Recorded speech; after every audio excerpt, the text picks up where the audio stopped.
Katy Perry says that she will collaborate with Taylor Swift on one condition. So this happened yesterday on Twitter. Someone tweeted at Katy Perry saying, "Will you collab with Taylor Swift?" And Katy responded, "If she says sorry, sure." So just to give you a little bit of context, Brett, because I know it's been a while since this beef went down. Back in 2014, Taylor Swift went on record with Rolling Stone saying that the song Bad Blood was about a fellow female pop star. I was going to say a female porn star. That's not what she said. But I'd watch them. I'd watch those two all day. She said it to Rolling Stone in 2014 that this was about a fellow pop star that was trying to sabotage an entire arena tour. She said she tried to hire a bunch of people out from under me. Now, Katy Perry... I'd watch that too.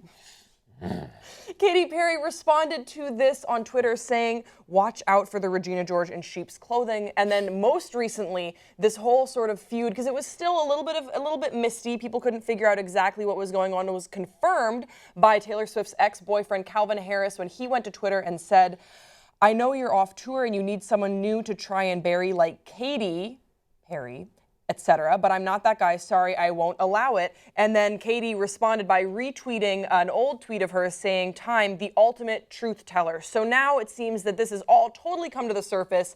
We absolutely know that this song was about Katy Perry and that there is definitely some bad blood there. But it looks like Katy is willing to squash the beef with a simple apology. What do you think, Brett?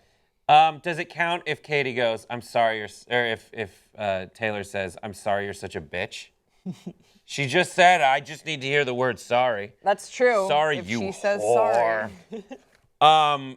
Yeah, I'd like to watch a collaboration. I'm sure the only motivation behind the collab would be like money. I was thinking about that too. Imagine how much money would be in it if they collaborated together. Imagine how many views that video would get. All you'd have to do just like a 2-second teaser of just like Katy, Taylor, go. And Mad then Love. They just call it the Mad Love. Mad Love. Because it used to be Mad Love, the Mad now Love it's reunion. Bad Blood.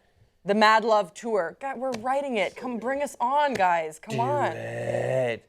I think that would be fun. I think if what's past is if history kind of repeats itself, then we'll see Taylor Swift masterfully handle this kind of bad blood as long as it is beneficial to her. And then as soon as she can musically use it to her advantage from a marketing standpoint and a ticket sales standpoint, i.e. the Mad Love tour, trademarked here, then that will happen. Yeah. I seem to think, and I may be wrong, that Katy Perry is more the person that I identify with, who if she's pissed, she just stays pissed, no matter if it benefits her or not.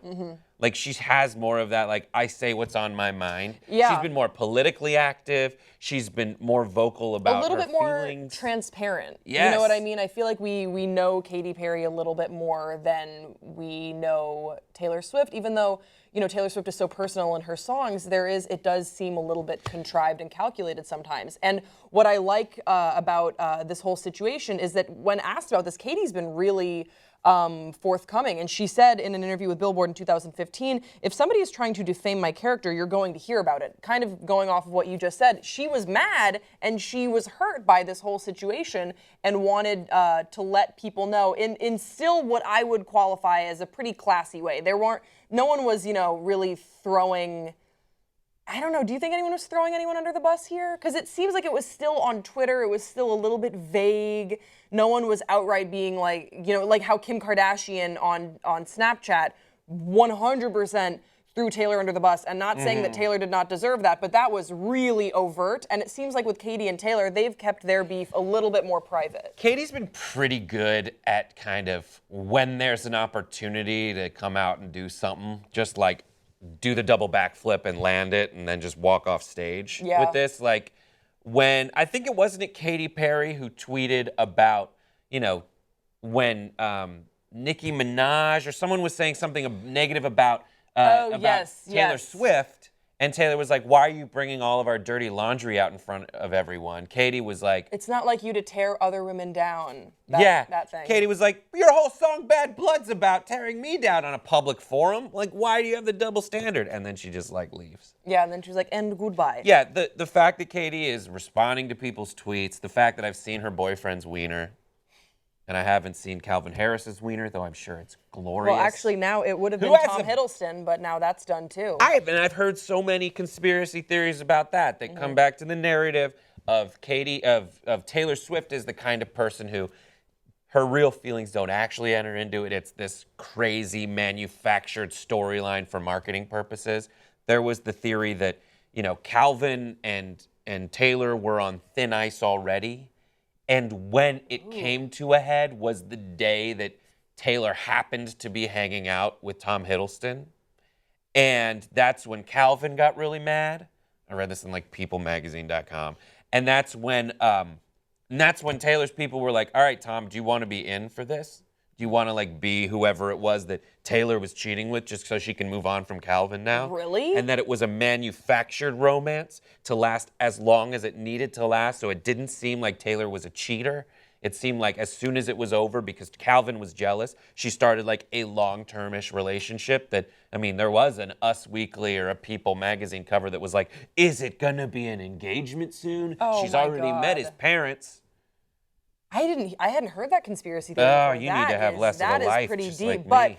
I think it's safe to say that Taylor will not be able to remove herself from this narrative anytime soon. I think that a lot of people are looking for answers, and in Katy Perry's case, an apology. But we want to hear from you in the comments section below. What do you think about this whole Taylor-Katy beef? Are you Team Taylor, Team Katy? Don't forget to subscribe, and we'll see you next time on Pop Trigger.